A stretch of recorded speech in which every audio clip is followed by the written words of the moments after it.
Now, two pigeons and Coach Prime bemoaning the fact you can stream DirecTV satellite-free. Look at these humans watching pro football on DirecTV without a satellite dish. I've been watching them watch football for so long, I feel like I could coach like you, Coach Prime. Coaching ain't as easy as finding your games on DirecTV. How you gonna beat a corner blitz on 3rd and long? I'd probably just fly over it. Actually, that's pretty good. Stream football without a satellite dish. Visit DirecTV.com.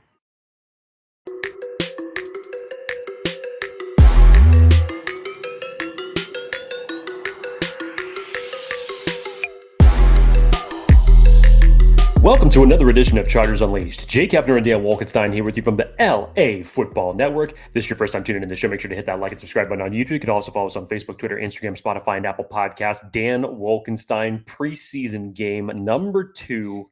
Chargers versus the Rams officially now in the books. Lots of takeaways that we need to go through. Once again, spoiler alert, if you were coming to this game looking for offense, I guess you could say it looked better than week 1, but that's not really the most endearing statement that we could make as it relates to just the surface levels of the things we're going to get into. But plenty of standouts, better moments for the offense overall as a whole, and lots to get into as we gear up for the final week of the preseason. Dan, I'm excited to break this one down with you. Me too. This is going to be a fun one. And again, when we go through these breakdowns, I think what's important for us is when you see little flashes in the pans, you recognize them, but when they become themes, that's when it becomes a bigger story, in my opinion. And we saw some of that come to light in this game. A lot more takeaways and positives, in my opinion, on the offensive side this week. Now, some consistent themes of some negatives, mainly at the quarterback position, which we'll get to later on. But Jake, this one got me excited for lots of reasons. The offense, you started to see some flashes from guys that really, I think, need it. You know, Quentin Johnston, I thought, had a pretty good day. Kimani Vidal had a pretty good day. We'll get to these names later. Joe Alt looks as advertised. Good Lord, is that man strong. And on defense, we'll get to some of the guys there too. But Deane, Leonard, Tarheeb still, Taylor Tart. We saw the linebackers ball out still.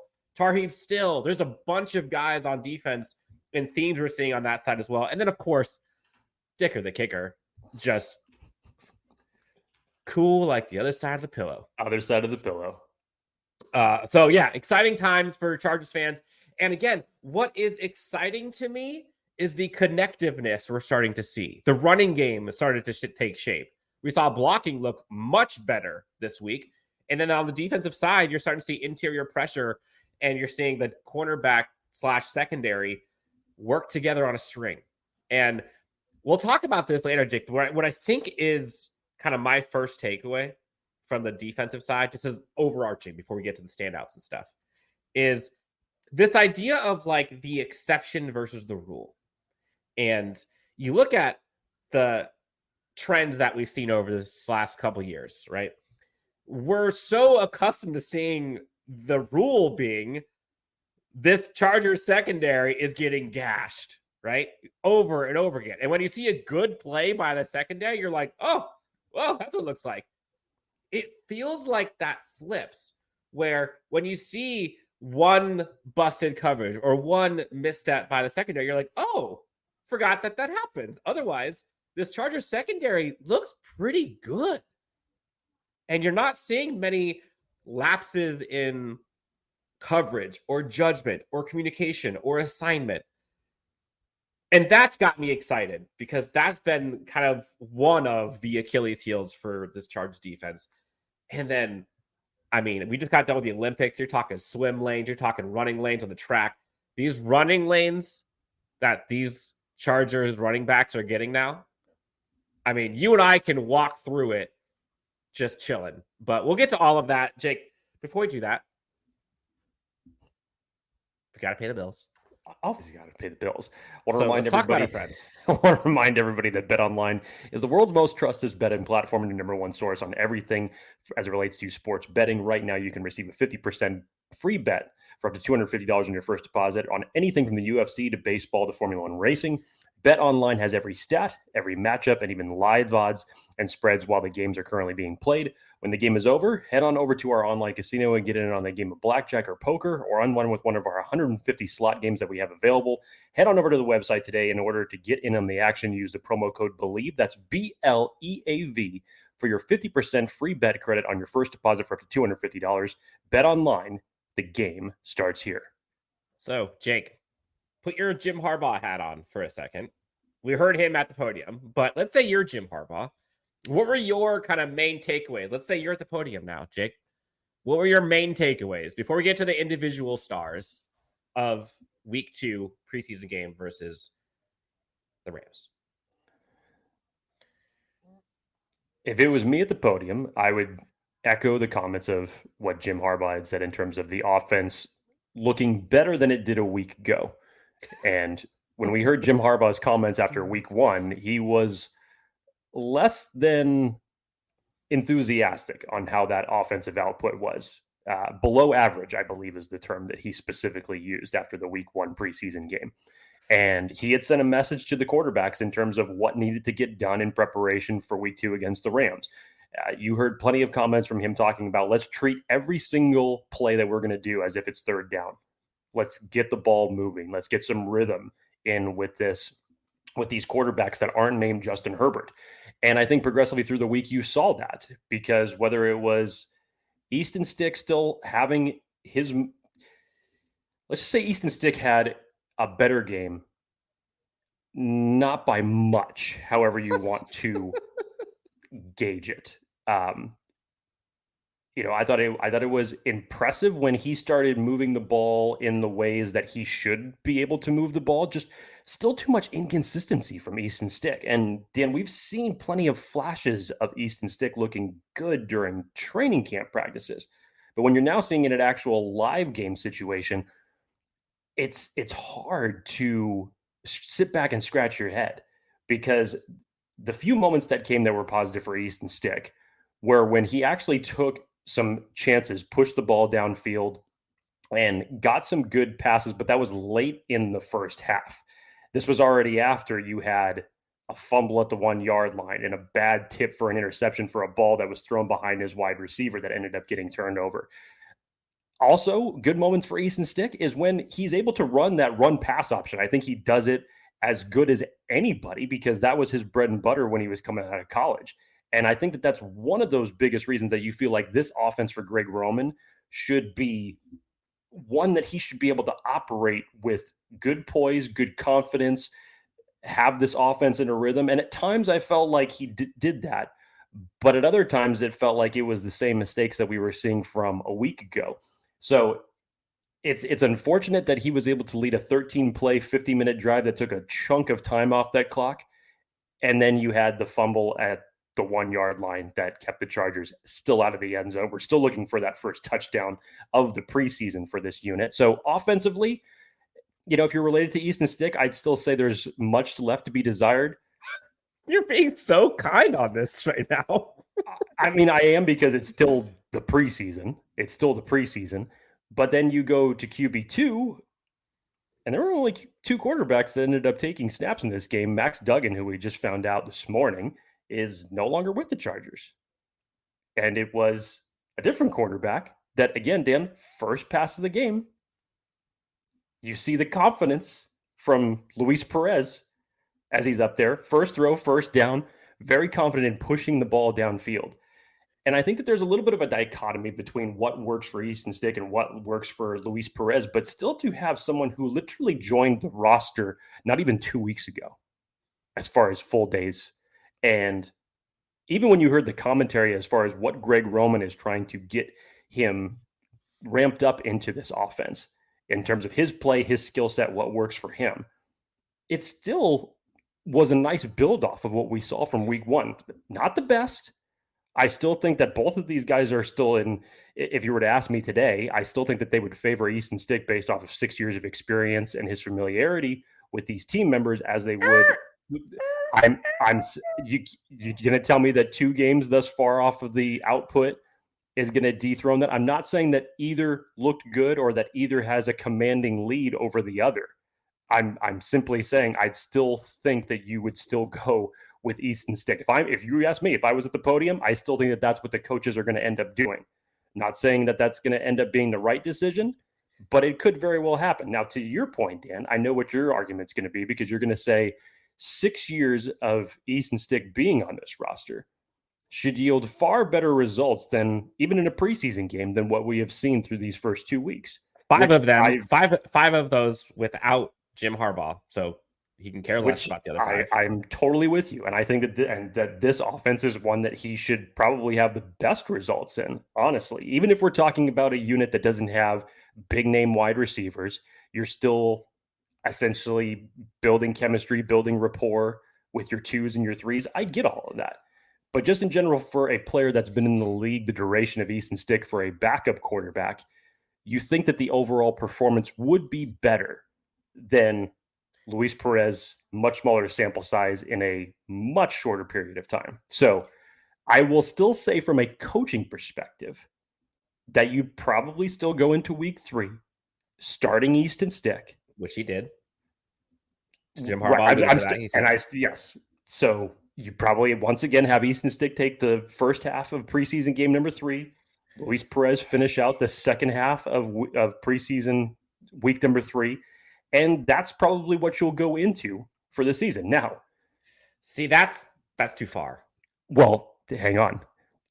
Does either of these quarterbacks negate the need for another veteran backup quarterback on this roster? No. And that's my point. The needle did not move far enough to say, okay, the Chargers are fine at a backup quarterback spot. You obviously never want to see Justin Herbert going down. I am not used to Jake being this like sugarcoating on a Monday. This is totally not. How am I sugarcoating? I just said you have been the so priority. Okay. let's be blunt here for a second. Let's be blunt. How did I sugarcoat it? Easton Stick and Luis Perez are not the QB2 on the team. They should be battling for QB3 at best. They both were not good. Just said, does either one of their performances negate the need for another veteran quarterback to come in on this team? Absolutely not. I mean, look. There's a lot of good things from this game, so we'll try to wrap up kind of the quarterback stuff with this. Like, a 6-year veteran quarterback should not be fumbling the snap at the 1-yard line. And again, with the backdrop of knowing how big this game was, we were all talking about how big this was for Easton Stick, and he had to deliver because there's a lot riding on this second game. And again, there were some good moments, I guess, but if you want to talk about it in totality, 8 for 13 for 85 yards. Yeah. In a half of football with 2 turnovers. And both turnovers were awful. And the one was a fumbled snap. He owned that one. And then on the interception, a 6-year veteran quarterback should not, A, need to reset his feet to throw it 5 yards, and B, not be able to reset his feet and throw it accurately 5 yards. Especially when Simi Fehoko was in the middle of the field and not one single defender was within 5 yards of him. He stopped. Like, didn't have to throw this ball into traffic, and you threw it behind him. Yes. So again, you can call it sugarcoating all you want, Dan. I mean, I'm simply saying they can't. No, but what I mean the sugarcoating part was they can't go into the season as is. Right. There was nothing that was done on Saturday that dispelled any need for another veteran quarterback to come in here. And furthermore, there were positives that were done and on display in week 2 that further emphasized kind of the magnifying glass and the heat from it on the quarterback specifically. Correct. Week 1, we could talk about the running backs weren't following lanes. We could talk about the pass blocking or run blocking wasn't good. We could talk about week 2, pass catchers were doing their thing. You saw pass catchers blocking and receiving. You saw running backs and offensive linemen blocking and rushing. You saw clean pockets and Easton Stick just leaving for whatever reason. You saw untimely throws, mistimed, inaccurate. And you just saw, and again, you mentioned the kind of tale of two sides. In my opinion, and this is, I'm just going to call a spade a spade. Luis Perez seems like the more capable quarterback than Easton Stick. And so if I'm Jim Harbaugh and it was up to me right now, I'm taking Luis Perez. Now, does he bring experience? I don't know. In NFL, no. Maybe relationship with Justin Herbert? No. Who cares? Do you care about the relationship with Justin Herbert when you're trying to win a football game when Justin Herbert's injured? That's what we're talking about here. So in the context of, we're talking about QB2 here. And can they right the ship, hold it together for a week or two? And right now, I sure as hell don't trust Easton Stick to do that. And I don't think I trust Luis Perez to do that. But again, it's been less than 2 weeks he's been on the roster. They gotta do the responsible thing and bring in a QB2, an actual QB2. I'd take Stetson Bennett over both of them, and he's not even that great. He just looks like a capable NFL quarterback. So I know we went along on the quarterback thing, but let's just be clear here. Both of Jake and I are in agreement.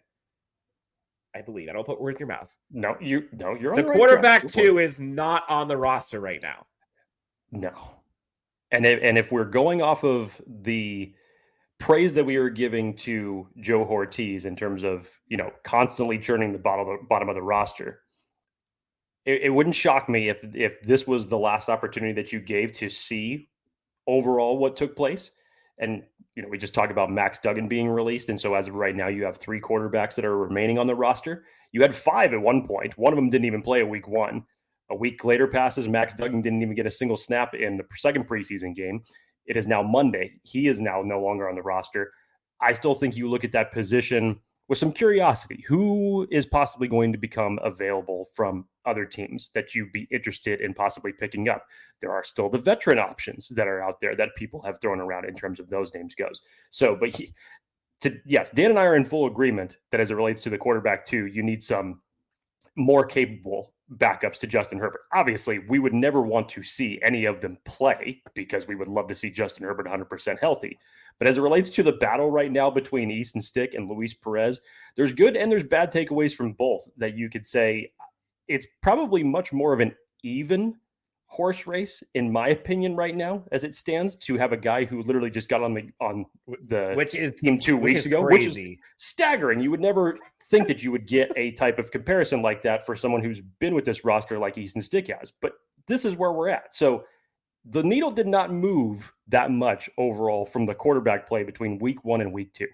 So it'll be interesting to see what Joe Ortiz looks at this roster and ultimately decides to do by the time that we get to the end of this week. So I think the big takeaways, we talk about the connectiveness. Jim Harbaugh alluded to this in the press conference afterwards, and I thought this was really interesting.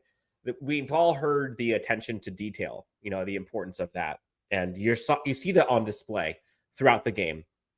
Mostly positive, but also in some negatives.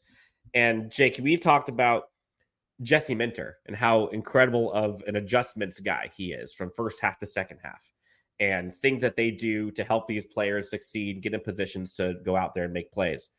And I don't know if you caught this, but Jim Harbaugh, after the game, alluded to the coaching staff went out there and made adjustments. They got these guys in positions to succeed, but these players were not paying attention or were not alert.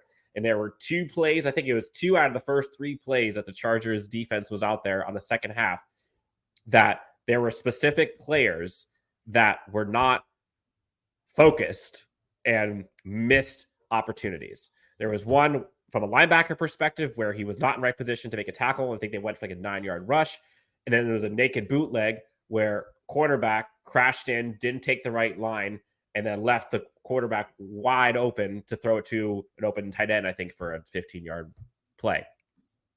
That's the kind of specifics and attention to detail that this Chargers team is getting, where it's like, this isn't good enough. Even when most of it's pretty solid. So, Jake, for you, what would you like to start with? Offensive standouts or defensive standouts? Because they were good on both sides, honestly.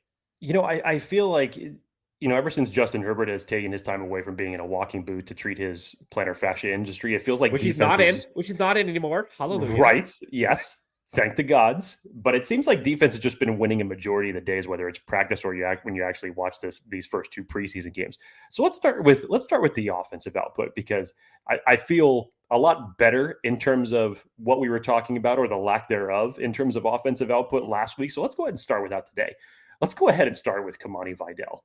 Have a day. This was one of the best things to see, because Kimani Vidal, who was suited up for last week's preseason game, pregame warmups, and then goes back to the locker room, comes back in street clothes, doesn't end up playing at all.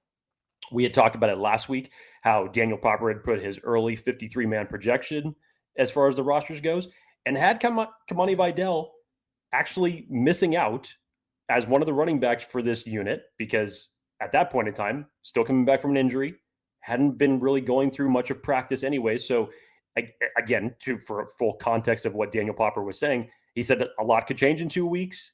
I still haven't seen him. I'm just basing this off of what I've seen. Kimani Vidal arrives at week 2 of the preseason and says, "Hold my beer," and single-handedly has just as many rushing yards as the Chargers had last week, split between 3 running backs, between Jarrett Patterson, Elijah Dotson, and Isaiah Spiller. The aspects of what Kimani Vidal showcased on Saturday was exactly what you saw from him in college. Great patience, great burst through the hole, terrific vision when eluding tacklers, and he showcased some of that explosiveness that I would love to see out of this running back group. If you were to come in and tell me tomorrow that your 3 running backs, as far as the starting rotation goes, would be between J.K. Dobbins, Gus Edwards, and Kimani Vidal, I think that would be a terrific combination of guys with different type of skill sets, whether it's short yardage situation, middle of the field, depending on what the down and distance is that you need. And I think that this is exactly what Greg Roman wants to see, because as he has talked about in previous press conferences, not only are they going to run it down the defense's throat, but he's going to hit them with a different flavor every single time that he does that. And just in general, Dan, I actually thought that the rotation of running backs that they utilized throughout this game, just from an offensive standpoint, it's not like they used Kimani Vidal for an elongated period of time for every series, maybe with the exception of one, but they had a nice rotation of getting Spiller reps, Dotson reps, Patterson reps throughout the entirety of the game. And I thought that they showcased a good preview of what the rotation is going to be like, not necessarily with personnel, but how they're planning on going to be using that type of rotation with running backs during the season. So I think you could pretty much put to bed the worries of Kimani Vidal not making this 53-man roster after that performance on Saturday. Kimani Vidal, 11 carries, 49 yards, 4.5 yards per carry. Jared Patterson, 4 carries, 10 yards. Elijah Dotson, 4 carries, 8 yards. Isaiah Spiller, 2 carries, 7 yards. So all the other running backs had below a 3.5 or below average. And Kimani Vidal had more than double, almost triple any other running back in terms of carries, 11 versus 4, 4, and 2, respectively. Kimani Vidal looked good. And you started to see types of running that you just haven't seen from the Chargers running backs in a long time. He has that deceptive kind of shiftiness and kind of slithers behind his blocks, which was really refreshing. And that's a testament to him and the blocking in front of him. There were some mauling plays by Trey Pipkins, Joe Alt, which we'll talk about here in a second, Rashawn Slater going downhill, Zion Johnson doing his thing. Like the running game looks good. There was a back-to-back sequence. I think it was 3 plays in a row. Kimani Vidal had 3 rushes for something like 20 yards-ish, and a first down. 2 first downs, technically. Kimani Vidal looked good. There's no way he doesn't make this roster. Again, I think it's Patterson, Vidal, Dobbins, and Edwards. Those are your 4. And again, fair or unfair to Spiller, at this point, he's had an opportunity. And he's had a couple plays. He had a catch on a Texas route, I think it was this past week. Again, I like Isaiah Spiller, but I don't know how you can keep him or Elijah Dotson over those other 2 guys that we talked about. We talk about The crazy part about this, Jake, with what we're seeing, and again, like Jim Harbaugh alluded to this, he says, I'm paraphrasing, but you guys see it. Whoever the best players that are playing are going to be on the team. Who plays the best is going to stay. Who doesn't. Simi Fehoko is making this really hard on the other receivers. And again, fair or unfair as it is because of the quarterback play. That's one of the reasons why they got to figure something out, because these other guys aren't really getting a fair shake. But given what we've seen, I don't know how you can tell me Simi Fehoko is not on the 53-man roster. Do I think he will be? There's some nuance there, and I'm going to say no, but not because of his play, but because of, I just don't think Brendan Rice clears waivers, but I do think Simi Fehoko can. And I know people are like, oh, he's good. Every year you see guys who are balling out at training camp and the Chargers fans adore Michael Bandy, and then they're crossing their fingers. They are like, oh, we're so screwed. We're so stupid. And then they clear waivers on the practice squad. I think Simi Fehoko does the same thing. I don't think Brendan Rice does. But Simi Fehoko looks good on special teams, making tackles. Like, 2 tackles. He had great catches. He had that great catch on a throw from Easton Stick, and then the next one, Easton Stick throws the interception. Simi Fehoko looks good. He looks dependable, right? He's got hands. And it makes the who is wide receiver 6 currently kind of a, 1 week to go. I think it's between Brendan Rice. Cornelius Johnson had a couple opportunities. He dropped one, which that actually looked like it may have been a catch. He bobbled it, came back and got it, but I think they called him out of bounds beforehand. It was close, but I think he was out of bounds before he ended up having full possession. Gotcha. Brendan Rice didn't really get any opportunity in that one, honestly. There was one other, I think, pass attempt at Cornelius Johnson in the back of the end zone and almost got him crazy hurt because he ran right into the goalpost on that throw that was high by, I think it was Easton Stick. Simi Fehoko had a day. So if we're talking about week 2 offensive standouts, definitely Simi Fehoko. Jake, Joe freaking Alt, man. There's always I think what's important for offensive linemen is if you don't hear their name. Especially if you hear their name when they're mauling, sure. Joe Alt looked pretty good. And I know there's going to be a constant discourse of what the Chargers could have done at 5. This is the identity of this Chargers team. They went with Joe Alt, and Joe Alt looks as advertised. And I don't want to put the comparison to Rashawn Slater his rookie year in terms of just how quickly and seamlessly he transitioned. But guys that size don't do the things that he does. That's just insane. His leverage, his anchor, his strength, his mobility when he goes downhill, and his pass protection on the right side is really good. There's a stat, I think it was PFF put out a stat today, Jake. What was it? He had, how many snaps did he have?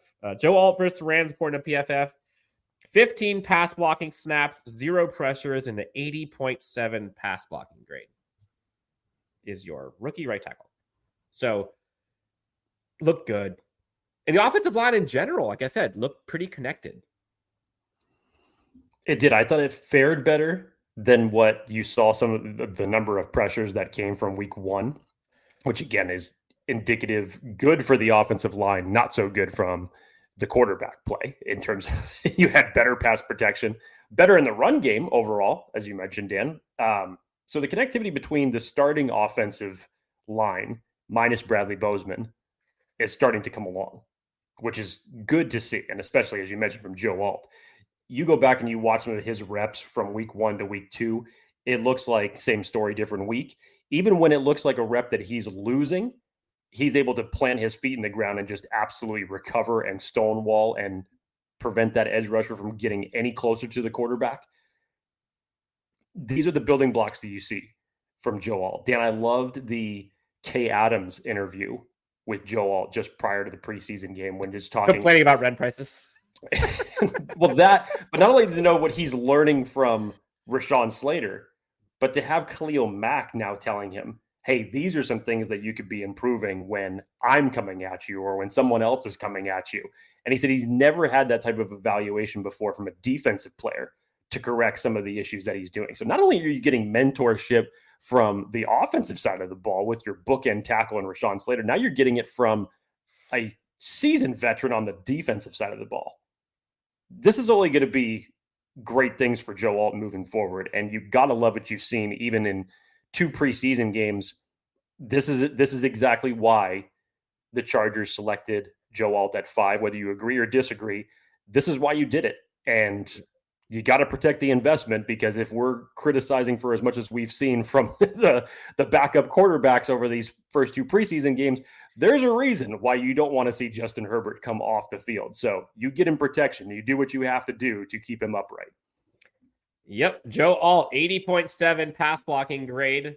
Rashawn Slater, 80.8 pass blocking grade. Those are your 2 tackles. You'll take that pretty good. Run blocking grade. Rashawn Slater, 82.5. Joe Alt, 73.6. Again, all these numbers are in green. Will Dissly blocking well. Trey Pipkins in green on both run blocking and pass blocking. He had a 67.6 run block, 79 pass blocking grade, according to PFF. A whole lot of greens in pass blocking, and the run blocking looked pretty good too. Don't look now. And again, I want to caution / temper this a little bit. But damn it, it is hard not to get a little excited and to see the clear improvements, even in a non-catch, from Quentin Johnston. And if you look at the stat sheet alone, right? What is it? 1 catch? Stat sheet ain't going to tell you the full story. But it wasn't just a 1 for 19 day for Quentin Johnston. Mind you, Dan is literally going to talk about Quentin Johnston in a full, or in a more positive light right now, with a combination of 3 different plays, and only one of them was a caught ball. So let's see what Dan Wolkenstein goes here. But that's what I'm saying is, like, it's weird that I can do this. And again, like, is this 3 catches for 140 yards and 2 touchdowns? No. But it showcases the opportunity that he has and the improvements that he's shown. That catch that he wasn't able to get his second foot in bounds in was impressive. You do not see Quentin Johnston catching that last year, period. Now, great defensive play by the cornerback to push him out of bounds before he gets the second foot. And again, it was close. But Quentin Johnston skied for that, used his hands, was able to adjust after the catch, tried turning around to get both feet in, gets 1 foot, almost gets the second foot in a ball that probably shouldn't have been that high to begin with. And then the other part that may have been equally as impressive and shows that he is working in the lab with Sanjay Lal, and he alluded to that as much, was the double move that he put on and breaks free, has a wide open touchdown. The cornerback ends up grabbing him, and the quarterback can't get the throw out there, and it's like 5 yards too far, and it's out in front of Quentin Johnston. But what I thought was interesting is so many times last year, it seemed like anybody with eyes can see the tell when Quentin Johnston's going to stop, going to end his route, come back in, whatever it is. And he kind of lifts his head up or puts his head down, whatever, he has a look. He goes and does that yesterday or on Saturday and sucks in the cornerback and just takes off. You have not seen that from Quentin Johnston. And so there's some nuances that we're starting to see. You're like, oh, this is the stuff that we should be able to see. So again, like I don't want to give too much praise to Quentin Johnston, but like, each of those 3 things, along with the 1 catch for 19 yards on that first play in the second half from Luis Perez, are plays that Quentin Johnston is showing improvement. And so, again, in context, on the stat sheet, 1 catch, 19 yards. But those other 2 plays, you got a first down, drawn illegal contact on the defense, and then the hands catch was impressive.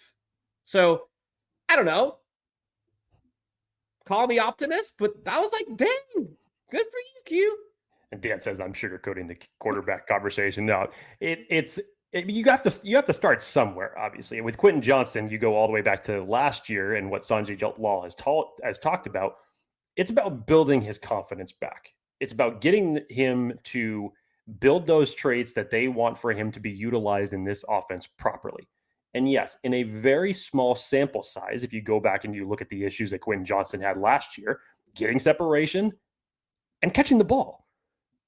And yes, in 3 targets, he essentially was able to display all a little bit of that. But yes, I actually thought that the most impressive was the separation, because that was on a 3rd and 19 play that Easton Stick threw that ball down there. And if he was able to come down with that, that goes to the house. That goes to the house.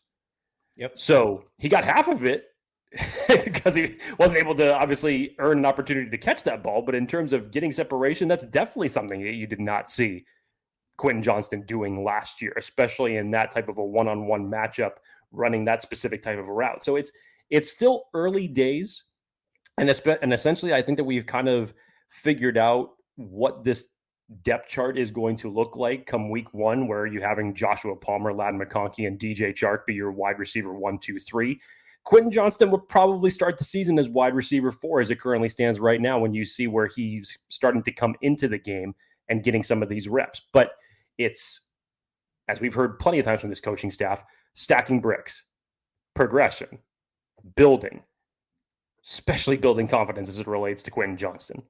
We've seen him at the podium talk about many examples of what Sanjay Lal has been trying to teach him specifically in order to take that next step as a wide receiver. So hopefully it's a good first step, and hopefully that's something that's going to carry into crucial times when we get to the regular season.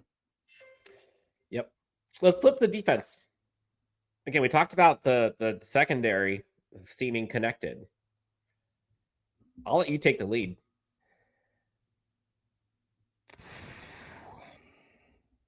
I'm actually going to start with Deane Leonard, Dan. I was very impressed with what I saw from Deane Leonard in this game. Not only because he was targeted so much, but because he won the day a majority of the time that he was targeted. And there were too many times where we were saying last year when Deane Leonard was forced into the starting lineup that there were quarterbacks that were picking on him, or there were times that he was out of position or couldn't make the tackle. I thought that this is one of the best football displays that he has put on since he's been a part of this team. You have multiple pass breakups that Deane Leonard was able to get on during this game. Obviously, the interception that they ended up holding off the Rams in the end zone, he was in the right position for that one. I just feel this Steve Klingscale philosophy oozing into this cornerback room in general as it relates to getting your guys in the right position, breaking up passes, coming down with the interceptions if capable. And I thought Deane Leonard exuded all of those 3 things, which especially has just been such a message from Steve Klingscale to make this team more physical, but be aware of what it is that you're responsible for and what the offense is showing you in order to put you in the right position. And that was a great game by Deane Leonard. I loved what I saw. I was very impressed with his tackling, his pass defense, and ultimately that interception that he came down with the end zone. So great job for him. That gives you a little bit more confidence as it relates to the depth of this secondary unit. So hopefully that's something that you definitely see building more going forward. Yeah. 90.1 coverage grade, according to PFF, for Deane Leonard. 7 targets, 3 receptions for a total of 46 yards. You'll take that. Take that. And again, the 1 interception. And again, the resilience. I think you got to have a short memory when you're a DB. And you saw him get kind of beat on that pseudo sort of back shoulder kind of throw that he ended up losing one on. Had a pass interference call, called on him also. But again, to your point, Dan, short memory. He comes back, has a great defensive snap against the receiver in the red zone where he's blocking a fade route, and basically it's his ball or no one's. And then again, right afterwards, gets the interception in the end zone. And also, by the way, heads up, goes down, doesn't try to get out of the end zone, just goes right down. Deane Leonard, you can see the trajectory, right? You're seeing the improvement year over year, and you're seeing, I mean, he has all the measurables. And if you can start getting like the tutelage, right? Like that's a good sign for this cornerback room. The other cornerback that I like a ton, we had him on the show last week. That's why I wanted to let you talk about him. Tarheeb still, by the way, he has to have some kind of trademark. He's going to have some sponsorship by like Dasani or Fiji, but like Stillwater, come on. Or hell, or Stillwater, even better. Opportunity. Tarheeb, if you hear this, if you see this, you're welcome. He is what you want in a slot corner, man. And again, versatility. He can play outside, inside. He's a great tackler. He's physical. But you're seeing kind of that click and close, the instincts, the pass breakups, the intelligence on the fly. He looked good, man. You saw multiple pass breakups from him. You saw him rush the sideline in an attempt to go get I think it was running back. He caught it out of the backfield. He's aggressive. He's aggressive. He's got instincts. I know everyone's kind of talking about Ja'Sir Taylor, and rightly so, I guess. But it's going to be hard to keep Tarheeb still off the field. And I think I trust Tarheeb more than I trust Ja'Sir Taylor in one-on-one situations. I thought he was good. He was really impressive to me. I think he's had better moments that you've seen thus far, through whether it's throughout training camp practices or you look at this preseason game. Totally. I could understand why people would go ahead and slot Ja'Sir Taylor as the starting nickel just based on his experience with this team, but I wouldn't be so sure. But hey, however you want to take this, Dan, it's just another confidence builder for the depth of this team. Mm-hmm. Regardless if it ends up being Ja'Sir Taylor as the starter, you know that Klingscale and Minter are going to be in a nice rotation with these corners. And the versatility that Tarheeb still brings to the table is not going to be unnoticed and not going to be something that Jesse Minter is going to have sit the bench. You're going to find ways to utilize him in game time situations. Yeah, and a piece that is so heartwarming and refreshing, and you got to give credit to this coaching staff. And you can go across the board, right? You mentioned Steve Klingscale. Navarro Bowman, take a bow. Wow. This linebacking group just looks completely different in the best of ways. And we singled out Deion Henley because I think he looked really good. Shane Lee has looked good. Last week, Troy Dye looked really good. Nick Neiman looked really good. I mean, listen to the names we're talking about. We're not talking about Junior Colson right now. Denzel Perriman was out there doing stuff. Like, they are definitively present and impactful in these games. And that is just a sentence you have not said about linebackers over the past 3 years. Correct. I mean, we're talking Shane Lee is now kind of like, is he a roster bubble guy? I don't know. But Deion Henley, specifically, Jake, you saw the pass coverage skills. You're seeing them absolutely wreck shop for opposing blockers, especially running backs when they're trying to block linebackers.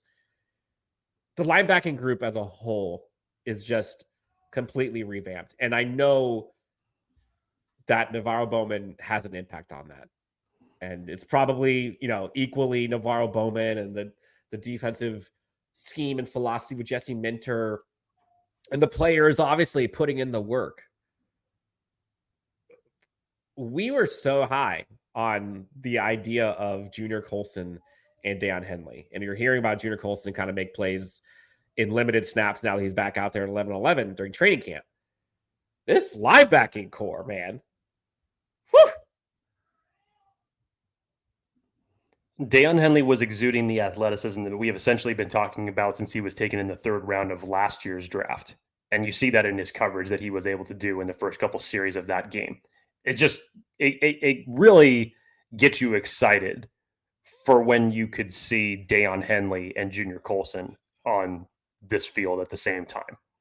Because what they can do from a physical and mental standpoint for this linebacker group, is to Dan's point, if we're already seeing some of the names that we have named thus far playing like this, imagine when you're going to add a linebacker that is completely familiar with this defense and ultimately knows more about it than any other player that is currently on that defensive roster in Junior Colson. Imagine what it's going to look like there. Dan, this is kind of where you have to give a little bit of the tip of the cap to, once again, Joe Ortiz recycling the bottom of the roster. Shaq Quarterman comes in and forces a fumble. I mean, here we go again. Not only the linebacker group, but it's just a guy who was brought to the roster recently. And we'll talk about another one here in a minute. But this shows the type of impact that this coaching staff in general is having. And you got to tip the cap to Joe Ortiz for still looking for ways to strengthen this roster. And I know that the Chargers had just signed another linebacker in the corresponding move with Max Duggan's release, but it's just like, who cares at this point? Who really cares? You could look at the linebacking group right now as possibly the strongest that has performed thus far in the preseason, and the Chargers are still finding ways to add to that group, regardless of how good it's playing. I love that. But then you're also seeing results come on the field. It's not just a name that they're signing. There's a reason why they're making this signing. And you ultimately see the results on the field. Even in a preseason game, I don't care. Do I know 100% if Shaq Quarterman is going to make this final roster at the linebacking group? No. But competitors welcomed has been the message since day one. And this essentially is what we're getting. If we just want to look at the linebacking group specifically, they have lived up to that standard. Yep. Jake, you talked about this for weeks, that the one position that you were hoping the Chargers would improve was the interior defensive line. In comes Tyheer Tart. Jake, take the podium. Oh my God. I don't care what quarter or who Tyheer Tart was going up against in this game. Again, he just came to the roster. This is a terrific veteran move for the Chargers to pull off. And I talked to Dan offline about this shortly after this signing ended up taking place, because if you dig into this a little bit, you come to find out that it was late last December when Tarheeb Tart was released from the Tennessee Titans. It was just before the end of the season. It was just after they had lost to the Houston Texans. And he actually had asked for his release from the Tennessee Titans. On the flip side, the Titans had said, just due to, attitude, misconduct, whatever it was, just wasn't the right fit for the team, whatever general PR, statement that you want to use for why you release somebody. Dan, the first thing that went through my head, not only was this a great signing, but is this another Christian Fulton-like situation? Because we heard what Christian Fulton had to say during his press conference when he was first up there at the podium. About his previous environment. Yes, and we've heard this and seen this happen with plenty of other players in NFL history where it just takes a change of environment. Yeah. And shortly after Tyheer Tart was released from the Tennessee Titans last year, played a short stint to finish out the rest of 2023 with the Houston Texans. The Miami Dolphins signed him in the offseason. And we don't know the context. I think all I heard from their release was that it was just a scheme fit for what they needed at that particular point in time. But the Chargers wasted no time to sign Tyheer Tart. And you hear Jim Harbaugh's comments on this because they had him as a player that they targeted early in free agency and wanted to get.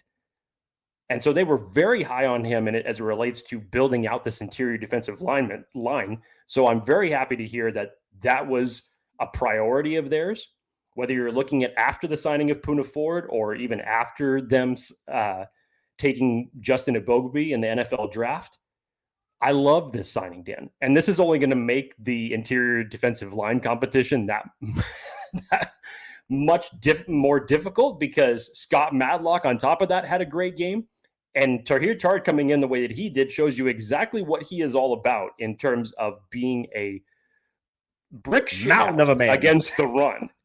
And if you can get him back to playing in his 2022 form, you got something in then the interior of that defensive line group. So Was very happy to see those two displays, that Tahir Tart was able to cause penetration, get a negative play in the backfield on top of just another one being stout against the run and just and that running back lane. went nowhere. Yes. So early days from a guy who just arrived on the roster, veteran or not, but to think about, again, by the time that we get to week 1 of the season, if this is what you've been able to add in just the offseason alone, and you look at some of these preseason moves that the Chargers have made over these last just few weeks, this is once again a testament to Joe Ortiz never being satisfied with the final 53. The roster construction is never done,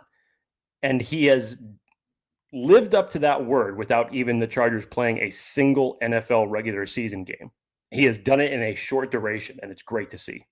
Yeah, we mentioned it today. Joe Ortiz keeps going. Max Duggan and Leon Johnson were both waived today. Linebacker Frank Ginda from the XFL, and Jalen Phillips, who you probably recognize that name. He worked out with the Chargers throughout the offseason, back with the Chargers again. Keep moving. So, look, we didn't mention everybody. There's a bunch of guys, but I think this is the exciting part, Jake, and you see the kind of improvements week over week. This was a better week for the offense, largely, in totality, aside from one position that is kind of important. But offense looked good. You saw a lot of good takeaways. Defense, I thought, continued on its solid performance week 1 with a really good, solid performance in week 2 as well. Special teams, I will say, it was a little leaky on returns. And I know Ryan Ficken's probably pissed about that. But, I mean, at the end of the day, your kicker is damn good. Your returners are damn good. Your punter's damn good. So, like, you'll take that. And then you got to fix some of the little stuff. But any other kind of honorable mentions, if you will? I thought Thomas Harper, I think, is making a name for himself in terms of maybe being the 4 safety. I don't know how JT Woods is going to be able to keep his roster spot. Any other honorable mentions? I mean, I kind of mentioned it in the Tarheeb comments. I thought Scott Matlock had Tahir Tart, excuse me. It's just tongue-tying me saying Tahir Tart. I thought Scott Matlock had a great game. And we were always wondering why Jim Harbaugh singled him out in some of his press conferences and talking about the early days of OTAs and minicamp. And then you're finally starting to see these results. Good indication for a guy who essentially, if we're just talking about, especially if it's Tart and Poona Ford that are your 2 interior defensive linemen, I think Matlock and Tito are going to be great rotational pieces, however you want to utilize them for the interior of that defensive line. So you feel a little bit better, not only about your starters, but especially as your depth as well. I love what I'm seeing from Scott Matlock. Yeah. Overall, though, again, I think you're seeing the Jim Harbaugh effect kind of go in. I think you're seeing the Jesse Minter effect happen. You're definitely seeing the Greg Roman side of the house starting to express itself. Again, we're seeing some running plays and run designs and blocking schemes that, A, we haven't seen, B, have never worked for the Chargers. And you're kind of seeing a little bit of a smash mouth, impose your will at times from a blocking perspective. And all of this is without your quarterback. And again, like, this seems obvious, but there were people that were freaking out about the offense as a whole and just saying, oh, this offense, I'm paraphrasing, like, this offense is so stale. The offense is doing nothing. And Greg Roman sucks. I'm like, guys, one, Greg Roman ain't putting anything out there that is going to be that crazy for other teams to see. 2, Justin Herbert, like, negates so much of this stuff that people are complaining about, to where we spent 10 minutes at the top talking about quarterback 2. That's just like an in case emergency break glass scenario. You don't think that the receivers are going to look better with Justin Herbert and the entire offense? So, like, let's pump the brakes. You know, they're trying to get this plane off the runway, to get to the glide state, to get up to 30,000 foot. They're off the tracks now. That's good. but they're not yet at cruising altitude. They will be by week 1, so let's let it happen. But overall, I thought this was, again, you lose at the end of the game. I think the defense finally broke at the very, very end on that I think it was 3rd and goal, or excuse me, 3rd and 1, 3rd and 2 at the end. They gave them a long run. But for the most part, I thought this team looked pretty good. Given the things that we were focusing on that would matter come regular season, there were some optimistic outlooks for sure. I would agree. Not far from a finished product, but some good things to take away. Yes, we're working on some fun things here for the week, so stay tuned. But Jake, anything else you want to tell our great friends before we jump on out of here? 17 days, Dan, until NFL kicks off week 1. We have one more preseason game coming up this Saturday for the Chargers to close it out against the Dallas Cowboys. Mark Schlereth had a great quote saying that the preseason games don't matter, but they are important, which is absolutely true. And come the final cuts for this 53-man roster, this is a crucial week because you still have a number of positions that are up for grabs. And seemingly Dan and I talk about this every single year when it talk about the final cut downs and what those are going to look like and how difficult certain players are going to make it to be. Especially on the defensive side of the ball, this one's going to be really tough. Offensively, because of what you've gotten out of your quarterback, it still leaves a lot to be desired at certain wide receiver positions. Mm-hmm. It's going to make it a tough cut. This is going to be a tough week, Dan. We're going to see what happens. Yeah, next week's going to be a tough week for sure. Yes. Jake, that's going to do it. For Jake, you can find him at Jake T. Hefner, myself at Dan W Sports. Thank you so much for tuning in. We'll talk to you next time on Chargers on the Game.